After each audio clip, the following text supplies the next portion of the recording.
Let's take a second case study on leverage. You have X Limited has the following balance sheet and income statement information. Balance sheet is as on 31st March. Equity capital 8 lakhs. 10% debt, see ideally this retained earnings should go to next line. Okay. 10% debt is 6 lakhs. Then comes retained earnings 3 lakh 50. Current liabilities 1 lakh 50. And the total is 19 lakh. You have two types of assets, net fixed assets 10 lakh and current assets 9 lakh, so total is 19 lakh. Then here is your income statement. Your sales is 3 lakh 40,000. Your operating expenses including 60,000 depreciation is lakh and 20,000. Your EBIT, that is your earnings before interest and taxes, are 2 lakh 20,000. Then you have interest, which is 60,000. Then you have earnings before tax of lakh and 60, taxes of 56,000, and earnings after tax of say 1 lakh 4,000. Okay. So basically what you have now is the balance sheet and the income statement. Now let's see what you are asked to find.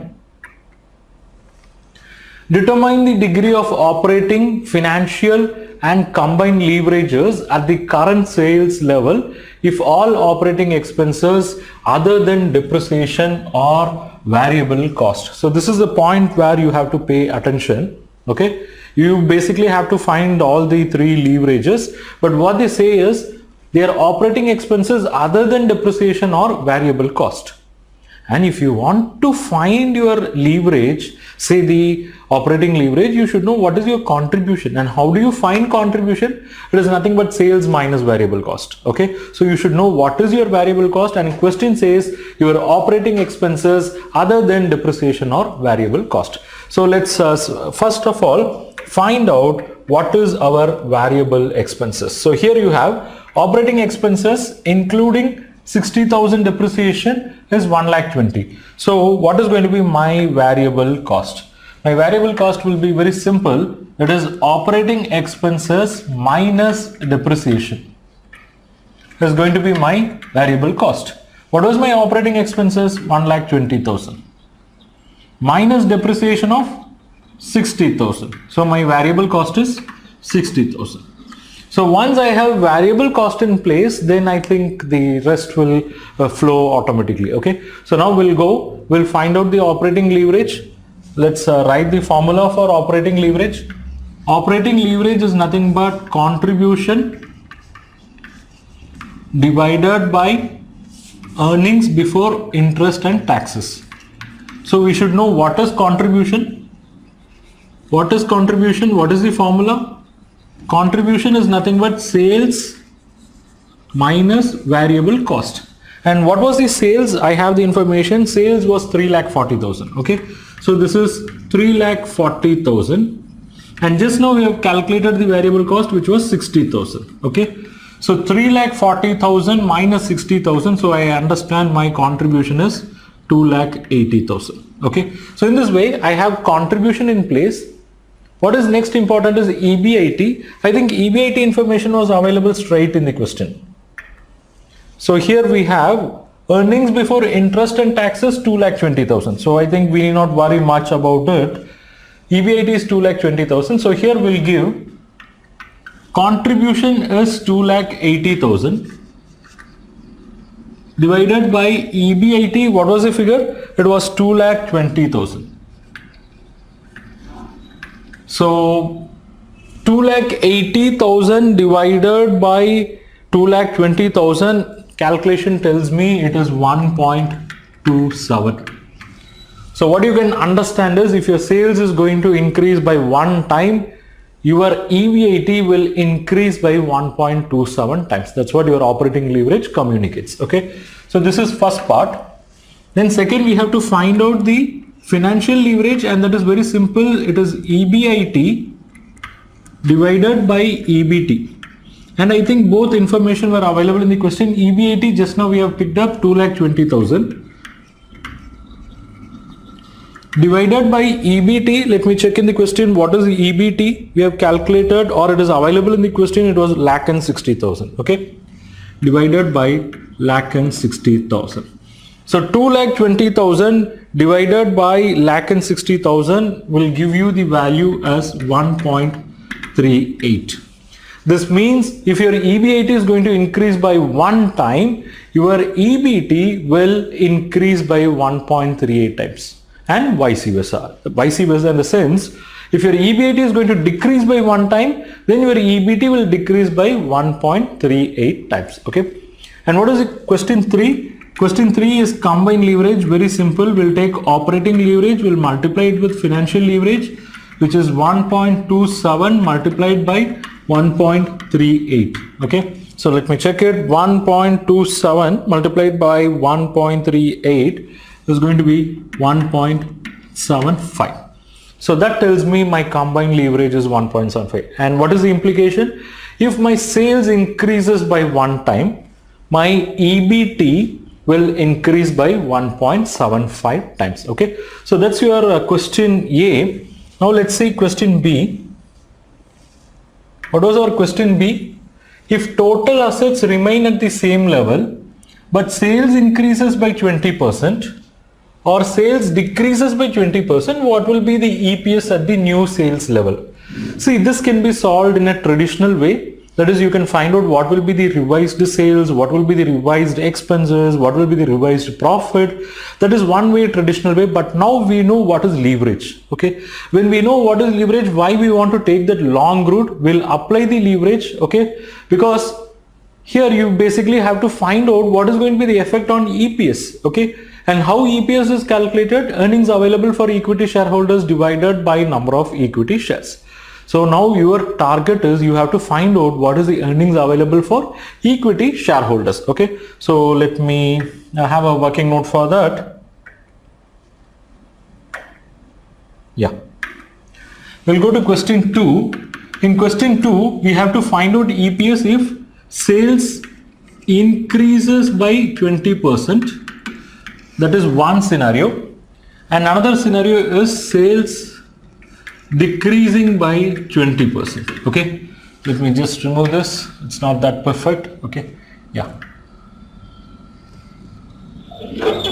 Okay. So sales increases by 20%. In the other scenario, the sales is decreasing by 20%. We have to analyze how it works. Okay. So I'll call this as particulars.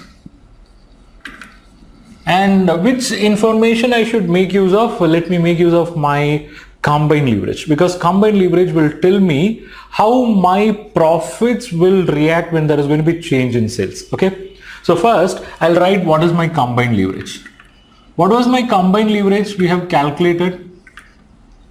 My combined leverage, what we have calculated is 1.75 times. Okay. So I'll write here at both points it is 1.75. So if my sales increases by 20%, my combined leverage tells that my EBT will increase by 1.75 times of 20%. Okay. So what is that 1.75 times of 20%? Let me make use of the calculator. It is 20 into 1.75. That is basically 35%. So it says that if your sales increases by 20%, your EBT will increase by 30%. Sorry, 35%. Okay. So let me write that here. Expected increase in EBT. And that is nothing but item number A into movement in sales. What is item number A? 1.75. What is the movement in sales? 20%. So 1.75 into 20% is going to be 35%. So I would say instead of increase, let me call it as expected change, because we have increase as well as decrease. So instead of increase, let me remove this. I'll use a different color. I'll say expected change in EBT. Okay. Expected change in EBT. If sales increases by 20%, your EBT will change by 20%. And what is the direction? It will increase. Okay. And if your sales decreases by 20%, what will happen to your EBT? That will change, but the movement is it will decrease by that amount, which is 35%. Okay. So now we'll find out what is the amount. We'll quantify the amount. Okay. For that, we should know what is the existing EBT. So I'll write existing EBT. Existing EBT means without factoring this change. Okay, existing EBT means without factoring this change. Let me go back to the question. Question says my existing EBT is 1,60,000. Without factoring change, it is 1,60,000. Okay. Now, what is the expected change? What is the expected change? My EBT will increase by 35%, it will decrease by 35%. So first of all, let me calculate what is this 35%. 1,60,000 into 35%. How much is that? It is 56,000. Okay. So here, let me have it. It is 56,000. In this case, it is going to be an increase, so I'll add. Whereas in this case, it is going to be decrease, so I'll subtract. Okay, so now I'll have what is the new EBT. So here I'm going to call this as expected change in EBT. Now I will have what is known as new EBT. New EBT is nothing but sum of two items, your C and D. Okay, C and D, and here I'm indicating the sign whether it is positive or negative. So now we'll see the total. How much is that? 1,60,000 plus how much? 56,000. So 1,60,000 plus 56 is going to be 2,16,000. And here it is 1,60,000 minus 56,000. So it is going to be 1,04,000. So look at here. How simple we have calculated what is the new EBT. Okay, our new EBT is going to be 2,16,000 and 1,04,000. Now our objective is to find out what is the EPS, right? It means from this we should subtract taxes and we should arrive at what is the earnings available for equity shareholders. Okay, so now what I'll do, I'll deduct tax less taxes. And do we have tax rate in the question? Let me go back to the question. The question does not make a mention about tax rate. Okay, let me show you that.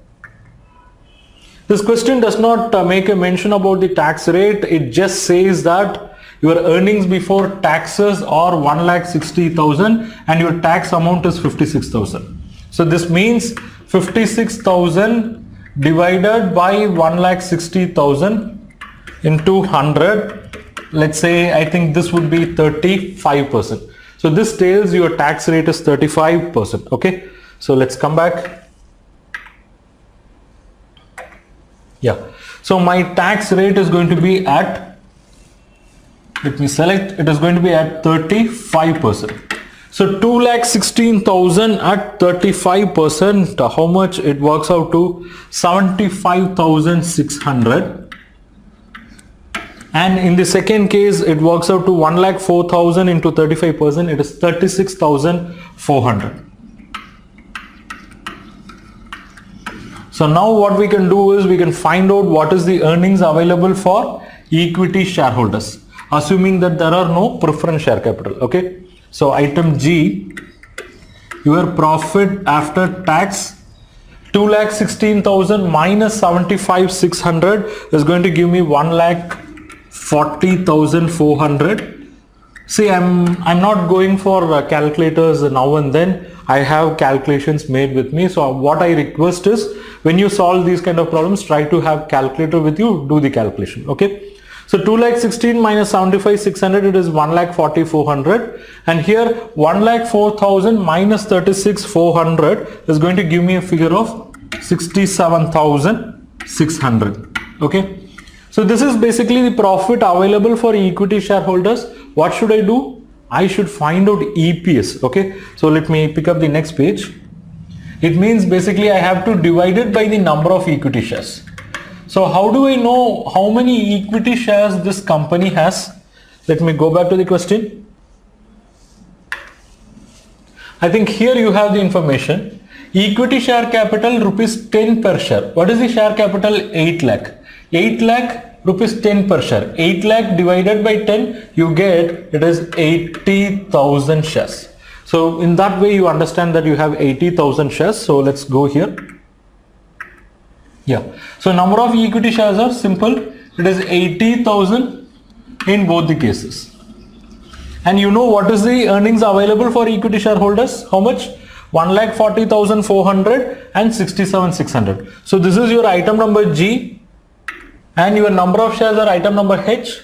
So item number I is nothing but your earnings per share, which is your item number G divided by item number H. And that's nothing but 1,40,400 divided by 80,000. It's going to be 1.76. And for the second case, it is 67,400 divided by 80,000. It is 0.84. So we have calculated what is going to be the EPS when there is going to be change in the level of sales, when it increases by 20% or decreases by 20%. Please understand, we have not gone to the traditional approach. Okay. What we did is we made use of the leverage. Which leverage? We made use of the combined leverage. Through combined leverage, we were able to predict what will be our EBT. And from that EBT, we were able to find out what was our EPS. So this is how we put leverage into use. Thanks for watching this video, and I hope you like this lecture. If you wish to learn more on the areas related to this topic, check our comprehensive course. I have shared the details and link in the description below. Click sign up and enroll. I'll see you inside the course.